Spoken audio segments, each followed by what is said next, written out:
Among other things, the Galactic Empire was known for its love of enormous and incredibly destructive war machines, sometimes to its own detriment. While the most memorable example of this tendency was probably the Death Star, it also affected the ships of the Imperial Navy as well. The most well-known Imperial warships were all ridiculously huge, sometimes to the point of being impractical, from the Imperial Star Destroyer to the Executor-class Star Dreadnought.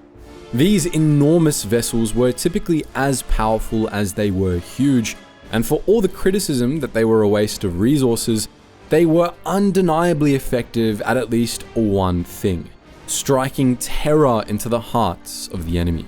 In this video, we'll be taking a look at all of the Empire's largest vessels in detail.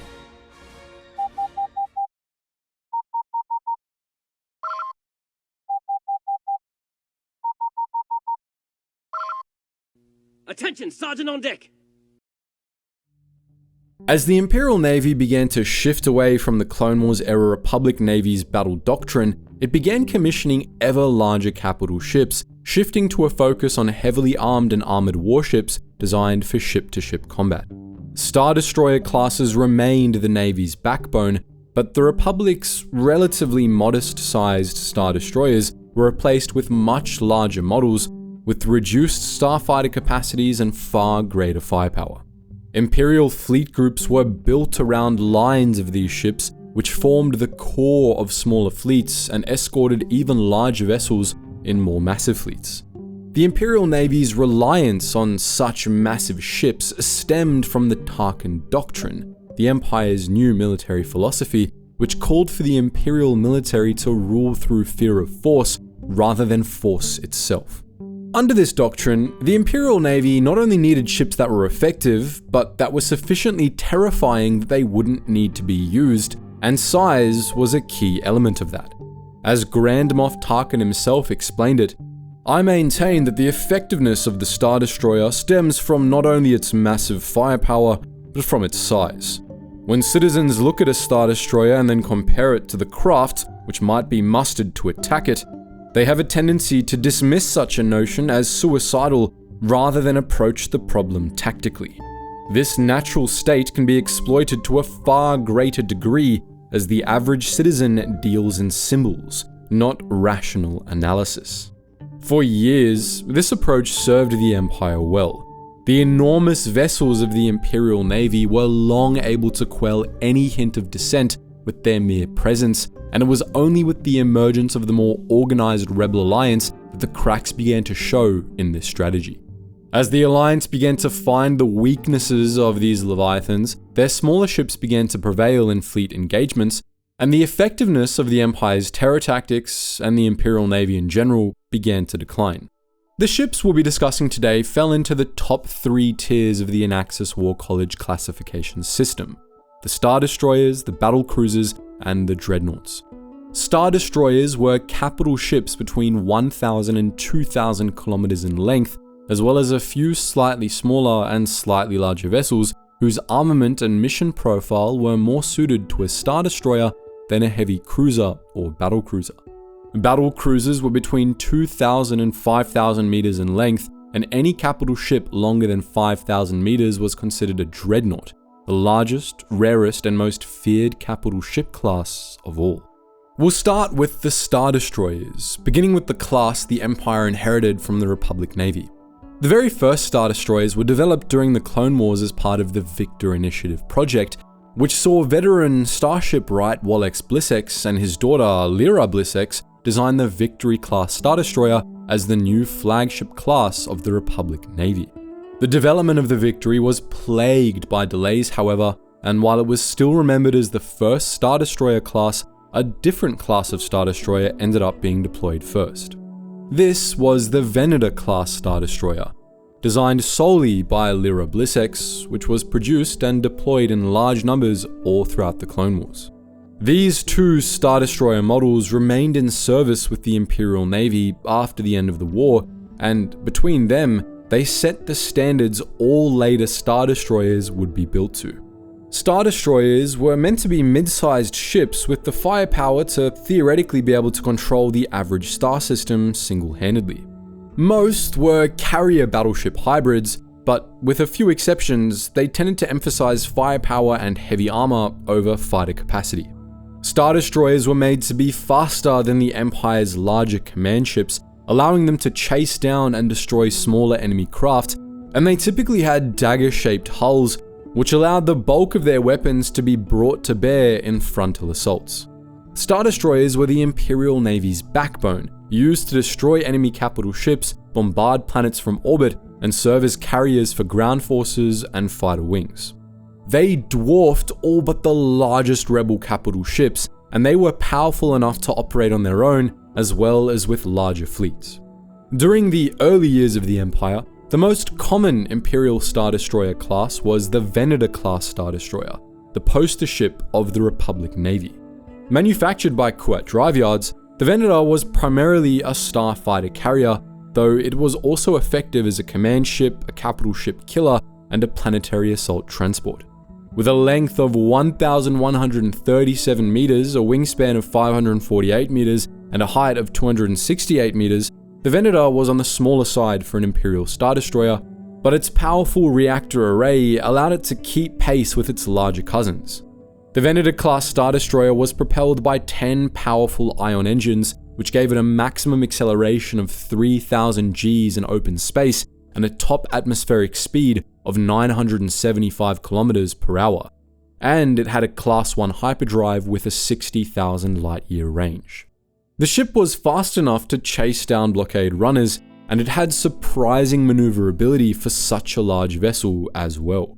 The Venator required a crew of 7,400 personnel, including gunners and flight deck crew, and it could carry 20,000 tons of cargo and 2 years' worth of consumables, plus up to 2,000 embarked troops. The Star Destroyer's enormous hangars could carry up to 40 landing craft, 24 military walkers, and a variety of shuttles to augment this garrison. And the Venator was also capable of landing on planetary surfaces to deploy troops, despite its size. The Venator's main asset was its hangars, which included the enormous forward main hangar strip, 2 secondary hangars further aft, and a 4th on the underside, a docking bay that allowed ships as large as corvettes to dock with the Star Destroyer. The bulk of this hangar space was given over to the ship's starfighter wing, which was so large the Star Destroyer had an entire second command bridge dedicated to managing it. Generally, the Venator carried a total of 420 craft, 192 snub fighters, 192 interceptors, and 36 heavy starfighters, with the exact numbers depending on the classes of starfighters aboard. Imperial-era Venator-class Star Destroyers were mainly equipped with TIE fighters of various types. The Venator had a tough, heavily armored hull, formidable shields, and extensive firepower. Its main weapons were a set of 8 Tame and Buck DBY-827 heavy dual turbo laser turrets, and it was also armed with 2 medium dual turbo lasers, 52 point defense dual laser cannon turrets to defend the ship against fast-moving starfighters, and an unknown number of broadside deck guns. The Star Destroyer also boasted heavy ship-to-ship proton torpedo tubes, each with a magazine of 16 torpedoes each, 6 tractor beam projectors, and, on some ships, a single SPHA turbo laser mounted in the ventral docking bay. Throughout the Clone Wars, the Venator was a popular ship, but even before the war ended, Kuat Drive Yards began to slow production of the Venator in favor of newer, more powerful Star Destroyer designs. During the first few years of the Imperial era, the Venator remained common in the Imperial Navy, and it saw extensive action during the reconquest of the Rim, but before long, it was mostly phased out. The Venator was seen as a symbol of the Republic, which the Empire was trying to distance itself from, and more importantly, it just didn't fit very well with modern Imperial naval doctrine, which de-emphasized starfighter carrying capacity in favor of overwhelming firepower. Nonetheless, the Venator was never completely removed from Imperial space. Ships of the class continued to fill out fleets in remote sectors well into the Galactic Civil War. The Venator's cousin, the Victory-class Star Destroyer, received much better treatment from the Empire. Originally manufactured jointly by Kuat Drive Yards and Rendili Star Drive, the Victory was designed primarily for heavy ship-to-ship combat, as well as for planetary assault, planetary defense, and ground troop support. It came in two subclasses, the Victory 1 class and the Victory 2 class. It was 900 meters long and closely resembled the later Imperial-class Star Destroyer, the design of which was heavily inspired by the Victory class. The Victory was propelled by a set of 3 main ion engines and 4 smaller auxiliary ion engines, and it was equipped with a Class 1 hyperdrive. The original Victory's engines were underpowered, making the ship very sluggish, but the later Victory 2 class Star Destroyer rectified this flaw. The Victory was capable of atmospheric flight, though not planetary landings, and it maneuvered in atmosphere with the help of 2 pairs of enormous atmospheric maneuvering flaps. The Victory 1 class Star Destroyer required a crew of 5,200 personnel, 4,798 crew and 402 gunners, with a minimum crew requirement of 1,785 personnel, and it could carry 2,040 embarked troops. The Victory 2 required a larger crew of 6,107 total personnel, or 5,881 crew and 226 gunners, and it could only carry 1,600 embarked troops. Both classes could carry 8,100 tons of cargo and 4 years of consumables, as well as 10 Juggernaut tanks, 10 AT-ATs, 15 AT-STs or HAVR-A9 floating fortresses, and various support vehicles for ground-side deployment. The ship's small starfighter hangars could only carry 2 squadrons of TIE fighters, or 24 in total, plus 5 Lambda-class shuttles. The Victory was tough, heavily armored, and equipped with powerful shields, and it was extremely well armed. The Victory 1 boasted 10 light quad turbo laser batteries, 40 heavy double turbo laser batteries, 80 assault concussion missile tubes, and 10 tractor beam projectors in total, while the Victory 2 was armed with 20 turbo laser batteries, 20 double heavy turbo laser batteries, 10 heavy ion cannons, and 10 tractor beam projectors. Both subclasses had the firepower to carry out orbital bombardments or shred enemy capital ships, though their different arsenals gave them slightly different mission profiles. Both types of Victory-class Star Destroyer were used fairly extensively by the Empire, though they were often sidelined in favor of newer Star Destroyer classes in more prominent fleets. The Victory 1 was mainly used for planetary defense missions, but they also saw extensive use as heavy escorts in Imperial fleets, in which they used their concussion missile batteries to finish off large enemy ships and conduct orbital bombardments. The Victory 2 was less common and used more for deep space pursue and capture missions against pirates and rebel cells. Of course, the Empire's most well-known class of Star Destroyer was the Imperial-class Star Destroyer, the primary capital ship of the Imperial Navy. Designed by Lyra Blissex and manufactured by Kuat Drive Yards, this class of Star Destroyer was originally designed for the Republic Navy during the Clone Wars, and the first ships of the class, which was then called the Imperator-class Star Destroyer, first saw action in the last months of the war, seeing limited deployment as command ships for major fleets. After the declaration of a new order, the Imperator-class was renamed to the Imperial-class, and Kuat Drive Yards dramatically upscaled production of the class, which the naval brass had determined would be the mainline capital ship of the new Imperial Navy.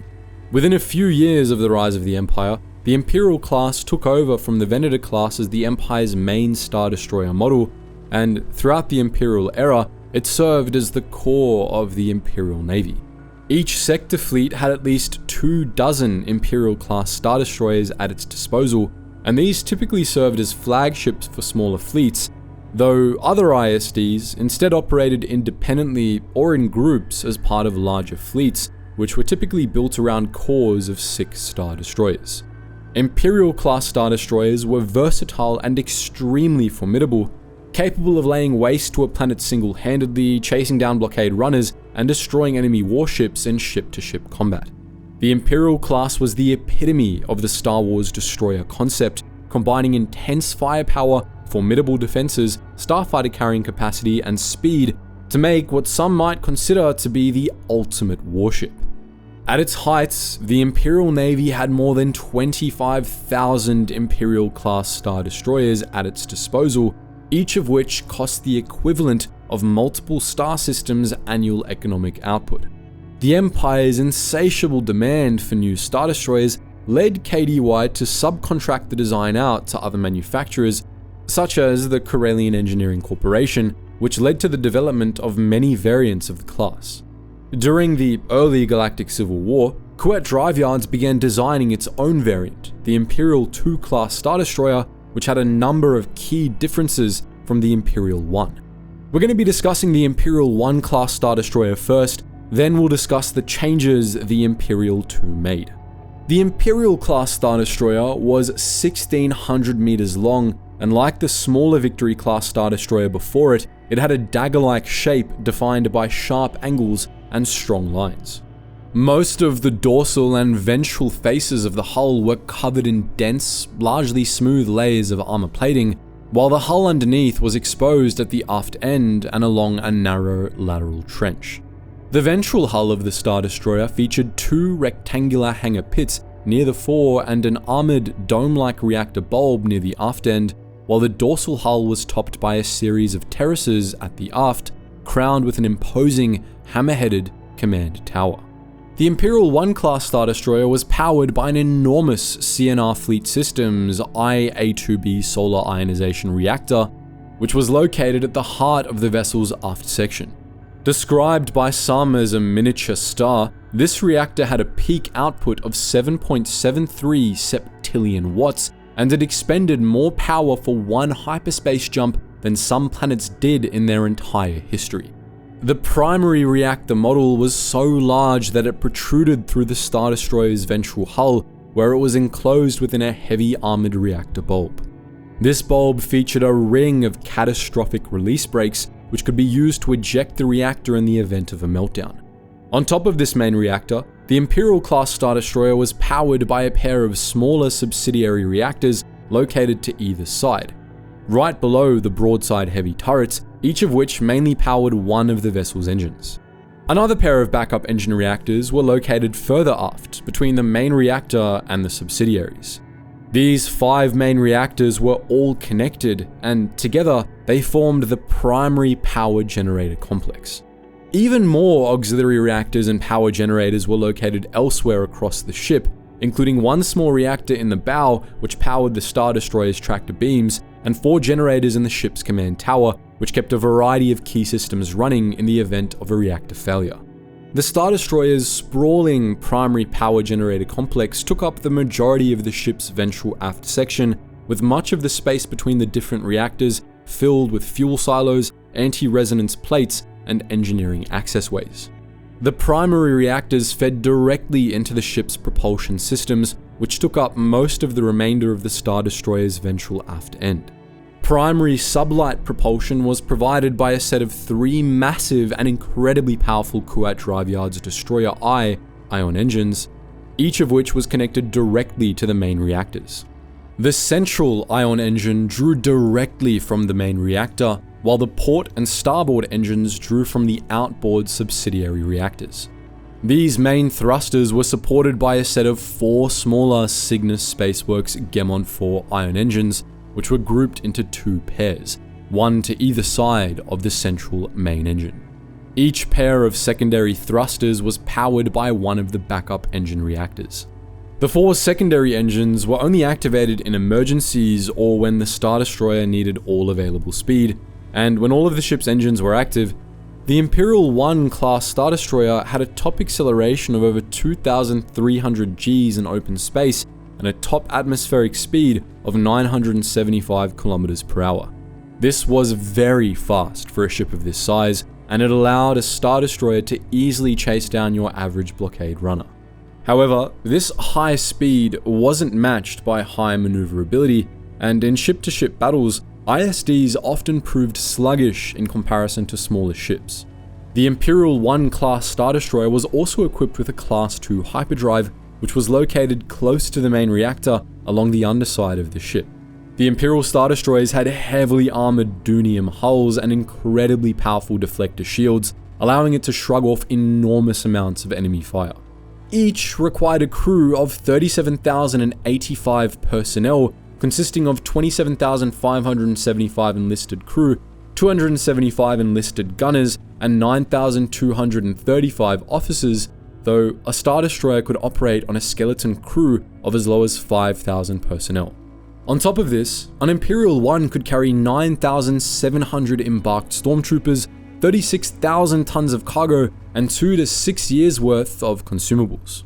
Cargo and consumables were mainly stored near the bow of the Star Destroyer, which housed reservoirs for stores of liquid and separate bays for raw materials. A Star Destroyer's crew and embarked troops lived and worked in the vessel's sprawling crew decks. These were concentrated in the dorsal terraces along the lateral trench and along the upper parts of the forward section, with stretches of connecting decks running between them. The remainder of the ship's interior was given over to the aft reactor and engine complex, the hangars and cargo bays further forward, and the tractor beam systems at the bow. Most crew stations were located in the dorsal terraces, while the most important ones were located in the command tower. The command tower was one of the most distinctive parts of the Imperial-class Star Destroyer, topped with an angular, 285-meter wide bridge module. This huge complex was practically a ship in its own right, containing a number of essential systems. 4 power generators housed in a shielded central cavity at the heart of this module kept these systems running, while the command decks were kept habitable by their own separate life support systems and atmosphere tanks. The forward face of the module was dotted with sensors, inertial compensators, targeting rangefinders, and other key systems. The bridge module was crowned with a large Eka-shaped tractor beam targeting array, which was flanked by a pair of ISD 72X sensor domes, which housed the Star Destroyer's long-range scanners, communication systems, and local shield projectors for the bridge module. The decks within the bridge module were mainly given over to the ship's main crew stations, including the main computer deck, the main navigation complex, a variety of briefing rooms, war rooms, and command suites, and the main bridge. The bridge module also contained quarters for the Star Destroyer's senior officers, as well as a number of escape pod bays, including a personal escape pod for the ship's captain. The Imperial-class Star Destroyer's hangars were located toward the forward end of the ship, and they were accessed via 2 pits in the ship's ventral hull. The main hangar was larger and further aft, while the smaller forward hangar was typically reserved for the shuttles of high-ranking VIPs. The main hangar bay featured magnetic clamps and docking tubes, which allowed ships as large as corvettes to dock with the Star Destroyer, and its walls were lined with hangar portals, which allowed access to the hangar deck. Starfighters, landing craft, and other small vessels landing on the Star Destroyer would enter through the forward hangar portal, which led into the main TIE landing bay. This landing bay ran between the 2 hangar pits, and it could also be accessed via another set of hangar portals in the aft wall of the smaller forward hangar. From the landing bay, small tractor beams guided TIE fighters into receiver carriers, which led the craft to debarkation stations, where the pilots could exit. From there, craft would be transferred to the service and refueling bays, which were located to either side of the landing bay, and after they had been refueled and repaired, TIEs would be led through a large transfer tunnel to small launch hangars located along the port and starboard walls of the main hangar pit, where they would be staged for launch, while shuttles and landing craft were transferred to the main attack hangar located aft of the main hangar bay, directly below the flight deck control station, which overlooked the bay itself. All told, an Imperial-class Star Destroyer featured 18 TIE launch hangars, each of which carried 4 TIE fighters in ceiling-mounted cycling racks, which featured boarding gantries for use by the pilots. TIE bombers were kept in special launch bays at the aft end of the hangar complex, which were reinforced to protect adjoining bays in case their bombs went off while in storage. When a Star Destroyer launched its TIEs, they would be released one at a time from each launch hangar into the main hangar bay. Other military craft were launched from the aft attack hangar, which was normally sealed behind a pair of large armored doors, while shuttles for high-ranking officials were instead launched through the smaller forward hangar.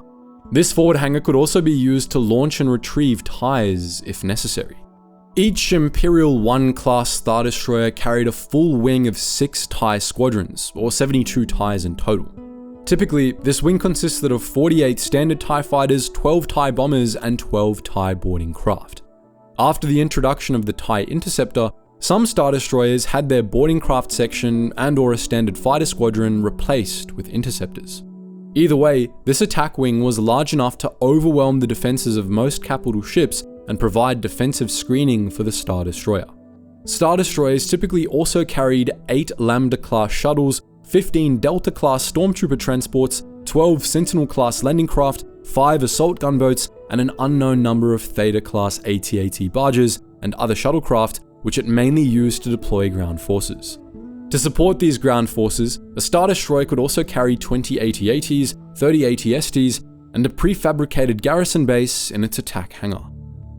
On top of this sizable complement, the Imperial-1 class Star Destroyer was bristling with heavy weaponry. Its main weapons were a set of 8 massive dual-mounted heavy laser turrets, 4 of which were located to either side of the dorsal terraces. 6 of these were heavy turbo laser turrets, while the 2 furthest aft were heavy ion cannon turrets. A row of 3 triple-mount axial defense turrets was located along the Star Destroyer's dorsal spine, just forward of the terraces, while 2 quad laser batteries were housed in the lateral trenches near the aft end of the ship, one on either side.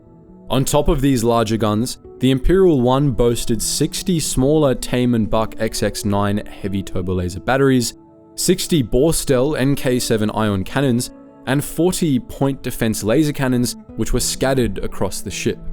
The Imperial-1 was also armed with 10 Phylon Q-7 heavy tractor beam projectors, 6 clustered at the bow, 2 port, and 2 starboard. This impressive arsenal gave the Imperial-1 tremendous firepower. The tractor beams allowed it to catch smaller vessels and drag them to the hangar bay for boarding, while the many ion cannons and turbo lasers were more than enough to disable or destroy virtually any ship. Most of these weapons had forward or broadside firing arcs, and due to the Star Destroyer's dagger-like shape, most of the ship's guns could be brought to bear in a full frontal assault. The Imperial-1 was an incredibly formidable warship, but its successor, the Imperial-2 class destroyer, was arguably even more powerful. While similar to its predecessor in most respects, the Imperial-2 had an upgraded reactor that increased power output by more than 20%, a faster Class 1 hyperdrive, stronger shields and hull armor, a more compact communications tower that replaced the dorsal tractor beam targeting array, and a different weapons arsenal. The Imperial-2 lost its predecessor's axial turrets and lateral quad lasers, while the heavy turrets to either side of the dorsal terraces were replaced with octuple Mount Barbette heavy turbo lasers. While the heavy turrets to either side of the dorsal terraces were replaced with octuple Mount Barbette heavy turbo lasers, which were even more powerful than the main guns of the ISD-1. The rest of the Star Destroyer's arsenal was replaced with 50 heavy turbo laser turrets, 50 heavy turbo laser cannons, 20 heavy ion cannon batteries, more than 26 additional turbo lasers, and 10 Pylon Q-7 heavy tractor beam projectors. This new arsenal significantly increased the Star Destroyer's firepower, allowing it to raze planetary surfaces or tear through entire fleets of capital ships, but it famously came at the cost of point defense, as all of the vessel's point defense guns were removed in favor of turbo lasers. This left the Imperial-2 incredibly vulnerable to starfighter assaults, something the Rebel Alliance exploited heavily. Both classes of Imperial Star Destroyer served as the Imperial Navy's main capital ship, and they did their job well, destroying many Rebel and pirate fleets and planetary bases over the years. Even the Rebel Alliance had few capital ships capable of matching one in combat. Of the 2 subclasses of ISD, the Imperial-1 class Star Destroyer predominated for most of the Dark Times, from its introduction at the end of the Clone Wars to the start of the Galactic Civil War.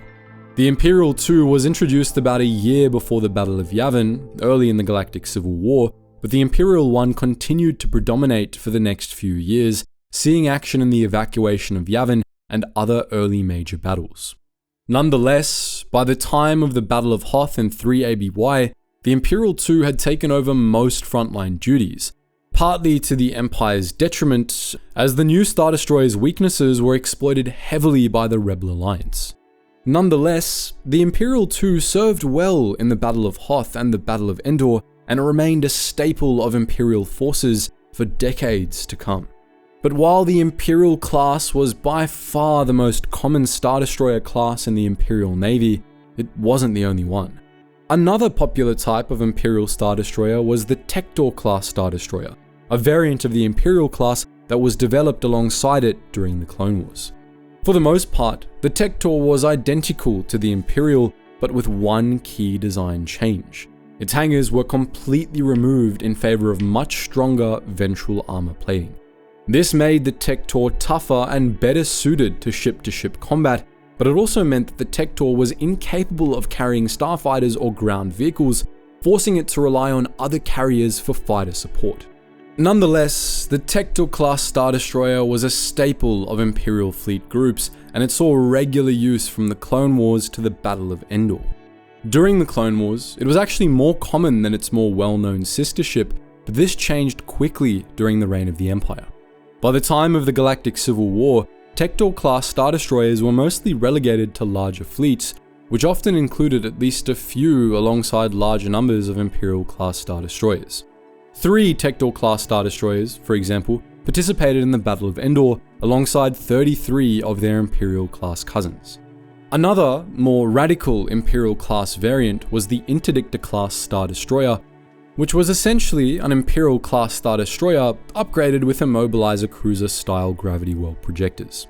It combined the Immobilizer's tactically powerful interdiction capabilities with the firepower and armor of a Star Destroyer, overcoming the Immobilizer's weaknesses in combat, which stemmed from a lack of weaponry and an insufficient reactor. The much larger Interdictor Star Destroyer, with its powerful reactor and overwhelming firepower, had no such weaknesses.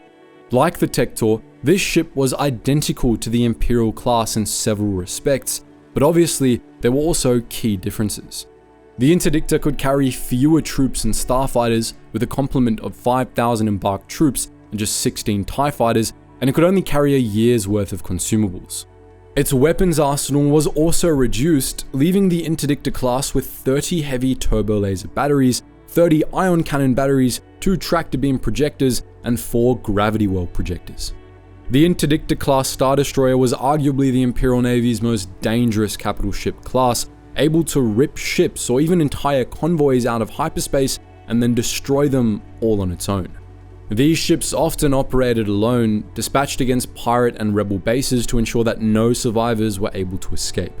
Fortunately for the Rebel Alliance, these Star Destroyers were pretty rare. Interdictors were expensive after all, and the Imperial Navy preferred to waste its credits on larger, more powerful battleships rather than pricey ISDs with half the guns stripped off. The Imperial Navy also made use of 2 more distinct Star Destroyer classes. One of these, the Procurator-class Star Destroyer, was a heavily armed but smaller Star Destroyer meant specifically for ship-to-ship combat. At 1,200 meters long, the Procurator looked like a smaller Imperial-class Star Destroyer, but it was hangarless and had a more squat command tower. Most of its specifications are unknown, but it was well armored and heavily armed, prominently boasting 3 large triple-barreled axial turrets on its dorsal hull, among many other turbo laser emplacements. The Procurator filled a similar role in the Imperial Navy as the Victory-class Star Destroyer. It served as a large escort for Imperial-class Star Destroyers, pummeling enemy capital ships with its arsenal of heavy weapons. The Procurator could also serve as a flagship for fleets of smaller ships.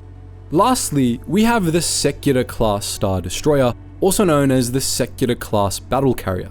Designed early in the Imperial period by Kuat Drive Yards, the Executor was essentially a larger, souped-up Venator-class Star Destroyer, and it was a rare example of a large, dedicated carrier in the Imperial Navy. This flat, arrow-shaped behemoth was 2,200 meters long, which means it was technically a battlecruiser, not a Star Destroyer, but it was classed as a Star Destroyer because it lacked a battlecruiser's firepower. The Executor had 2 large hangar pits along its ventral hull, and like the Venator, it had 2 bridges, a helm and command bridge, and a starfighter control bridge, with the bridge tower being located at the center of the hull rather than towards the aft. The Star Destroyer was propelled by a set of 9 large ion drives, and it featured a Class 2 hyperdrive. It required a crew of 40,000 personnel, and it could carry 14,000 embarked troops and 2 years worth of consumables. For such a large vessel, the Executor was lightly armed, boasting just 15 heavy turbo laser batteries, 15 light turbo lasers, 15 battleship ion cannon batteries, 16 medium ion cannons, and 12 tractor beam projectors. However, it made up for this with its enormous complement, which consisted of 144 TIE fighters, a variety of shuttles and support craft, and military walkers. This complement made the Executor a fearsome addition to any battle group, but despite this, it was fairly rare, as its carrier role conflicted with mainstream Imperial naval doctrine. Executor-class Star Destroyers usually only appeared in small numbers as part of larger fleets, deploying their fighter wings to support other vessels. They were also sometimes used to lead planetary assaults. Fleets of Imperial Star Destroyers were usually organized around even larger warships, the Imperial Navy's many battlecruisers. The Empire made semi-regular use of battlecruisers, deploying them mainly as command ships and heavy battleships, though Imperial leaders favored Star Destroyers and Dreadnaughts. Imperial battlecruisers typically functioned essentially as larger Star Destroyers with heavier armor and even heavier firepower, and some of them were sometimes referred to as Star Destroyers or Super Star Destroyers informally. A prime example of this was the Allegiance-class battlecruiser, also known as the Allegiance-class Heavy Star Destroyer. The Allegiance was essentially a hangarless, oversized, more heavily armed Imperial-class Star Destroyer measuring 2,200 meters in length. It had a large, extremely powerful solar ionization reactor, and it was propelled by a set of 7 ion engines. The Allegiance was very heavily armored and shielded, and like the Tector-class Star Destroyer, it had no hangars or docking bays, leaving it without a starfighter complement. It was heavily armed as well, boasting a wide variety of powerful heavy turbo lasers and ion cannons, with its armament including 12 large broadside turrets, 3 axial dual heavy turbo laser batteries, and 6 large turrets mounted in its lateral trench. The Allegiance class was mainly used as a command ship for Imperial fleet groups, though it also saw use as a communications ship and an escort for even larger vessels. Allegiance-class battlecruisers were also used for planetary defense in high-value systems, most notably as part of the security force assigned to BIS, Emperor Palpatine's secret throne world. Another, larger Imperial battlecruiser class was the Maelstrom-class battlecruiser, which originated as a Republic design during the late Clone Wars. After the end of the Clone Wars, the Maelstrom was mostly phased out, but a few stuck around in the Imperial Navy. The Maelstrom had an arrowhead-shaped hull, and like the Venator, it had 2 command bridges atop its stern command tower. It was equipped with a sluggish Class 3 hyperdrive, and its maneuverability left much to be desired, but it had a densely armored hull and powerful shields, so it was at least very durable. The Maelstrom required a crew of 45,000 personnel, and it could carry up to 15,000 embarked troops, plus 2 years worth of consumables.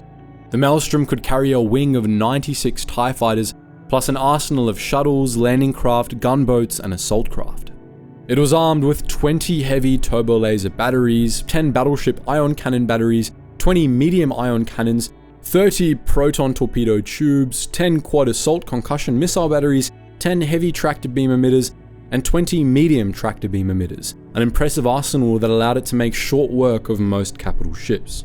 The Maelstrom was mainly used as a command ship and carrier, but it was also often tasked with planetary bombardment and destroying space stations. The 4,000-meter long Republic Praetor-class battlecruiser also saw use in the Imperial Navy, but it was mostly replaced by the more advanced Praetor Mark II class battlecruiser. Manufactured by Kuat Drive Yards, the Praetor Mark II was the largest battlecruiser of its time, measuring 4,800 meters in length. It had a typical dagger-like design with a distinctive low-set command section at its aft end. The battlecruiser was propelled by 7 engines, it required a crew of 109,000, and it could carry 3 years worth of consumables and 14,000 embarked troops. The spacious prow hangar bay of the Praetor II could carry 120 TIE fighters, as well as an arsenal of shuttles, landing craft, and AT series walkers. Unsurprisingly, this massive ship had a massive arsenal consisting of 60 quad heavy turbo laser batteries, 40 dual medium turbo laser batteries, 10 dual long-range ion cannon batteries, 30 dual ion cannons, and 10 heavy tractor beam projectors. The Praetor II entered service early in Imperial history, largely replacing the older Mark I Praetor battlecruiser. This ship was relatively uncommon, as the Imperial Navy wasn't big on battlecruisers and eventually ended production of the class. Still, the existing ships of the class remained in service. They were mostly used as flagships for planetary defense fleets in the core worlds, but a few were deployed at the head of key fleets on dangerous missions into the Outer Rim, serving as the flagships for some Imperial admirals. The Empire's largest capital ships were its Star Dreadnaughts, enormous and extremely powerful vessels that neither the Rebels nor the Empire's other enemies had any equivalent to. The Imperial Navy's Dreadnaughts served as flagships for its largest and most important fleets, and in battle, they could destroy entire fleets or obliterate planetary surfaces. The production of new Star Dreadnaughts was a priority for the Imperial Navy, as these massive symbols of terror were key to the Tarkin Doctrine.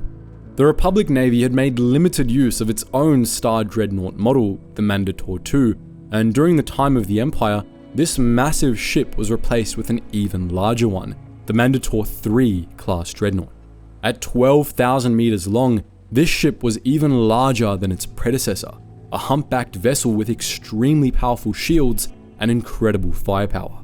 Very few specifics are known about the Venator III, but it was created to act as an enormous weapons platform, more heavily armed than other dreadnoughts.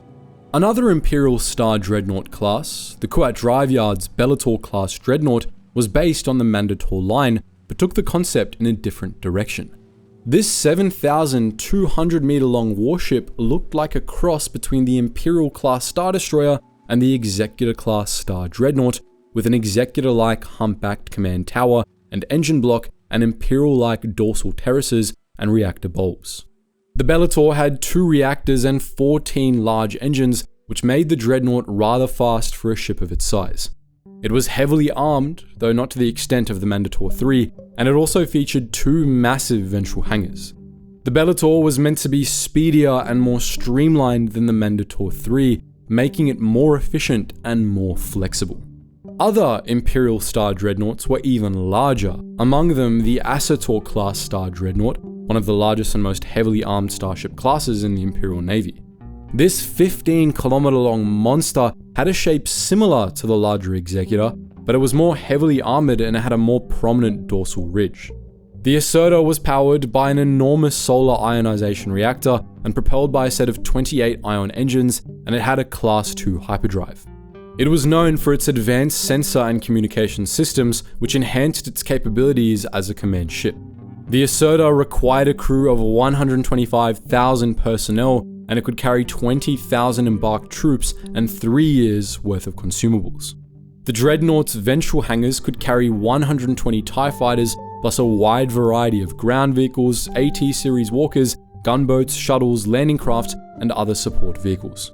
The Executor was absolutely covered with gun batteries, and its firepower was second only to the Executor-class.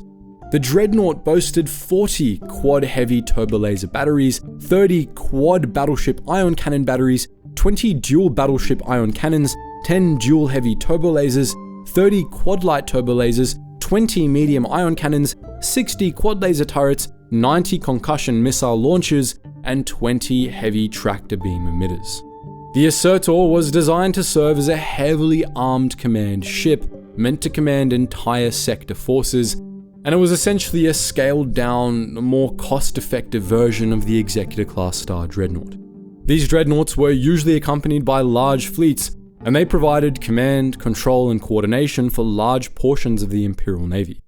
During the Galactic Civil War, they led large battle groups in destroying rebel bases across the mid and outer rims, and they quickly earned a reputation as some of the most terrifying ships in the Imperial Navy.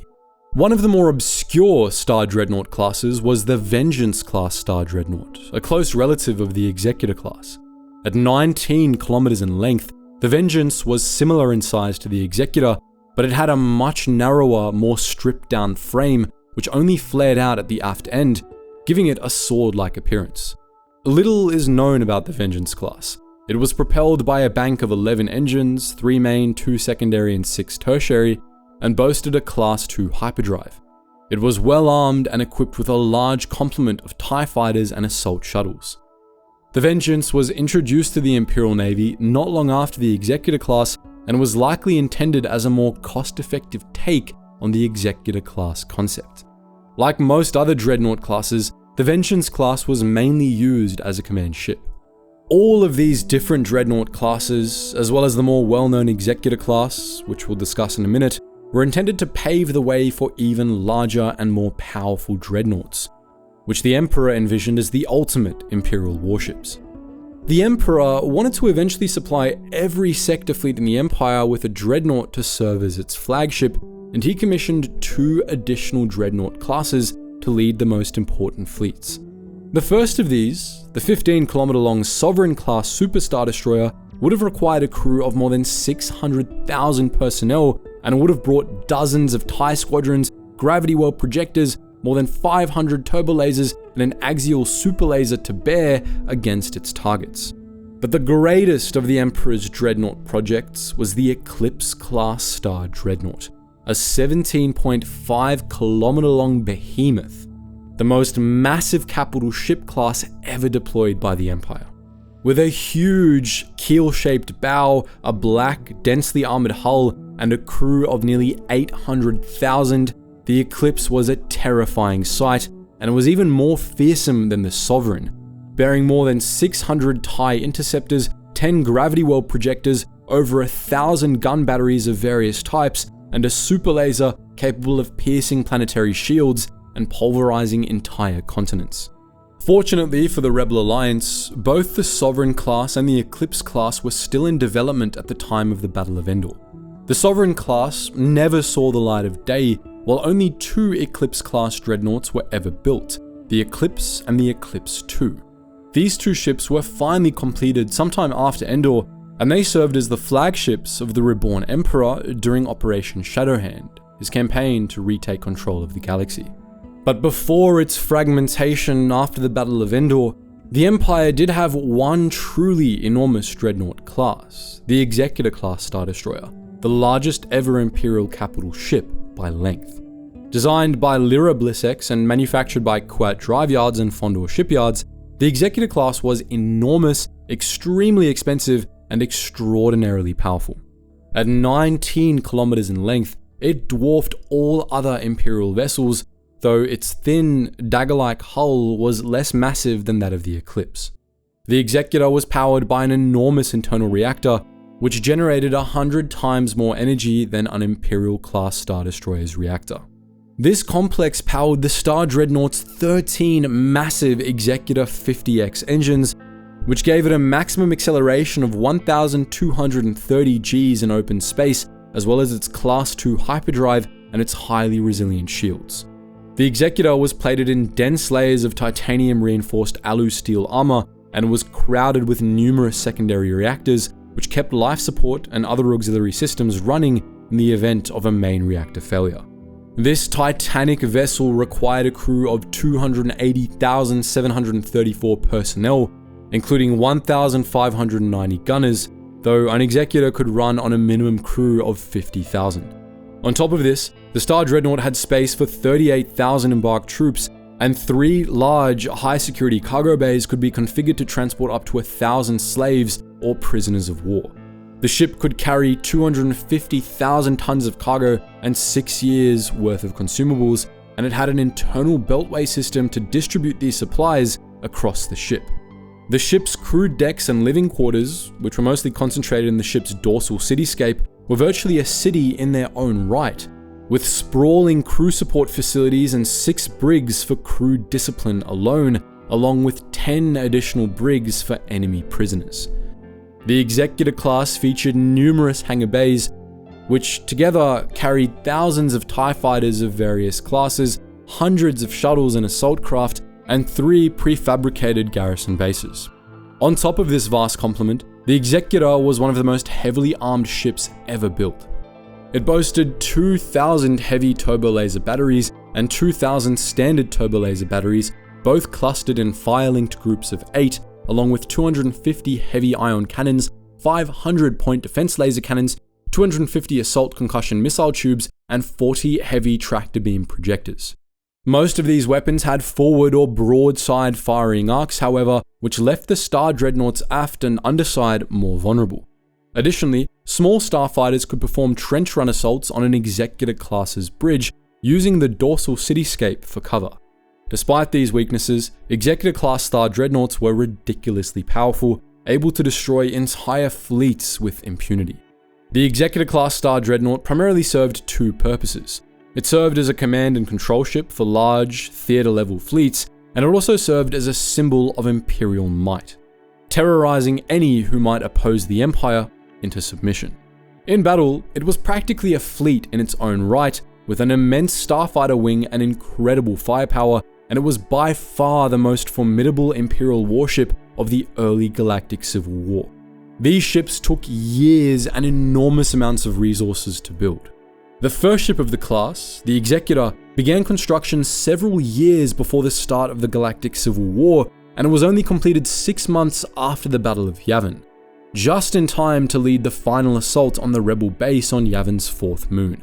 Following that battle, the Executor became the flagship of Death Squadron, Darth Vader's personal fleet, which began hunting the Rebel Alliance across the galaxy. Over the course of the next 3.5 years, as other Executor-class Star Dreadnaughts slowly entered service, the Executor amassed a fearsome reputation through engagements like the Battle of Hoth.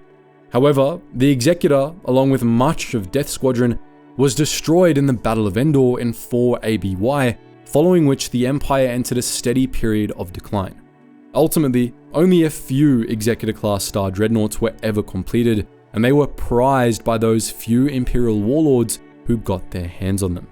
So, that's our look at the mighty Star Destroyers and larger vessels of the Imperial Navy. But what do you think? Would you like to see a video on Separatist capital ships as well? Let us know your thoughts in the comments section below. And as always guys, thank you so much for watching, and I hope to see you in the next video.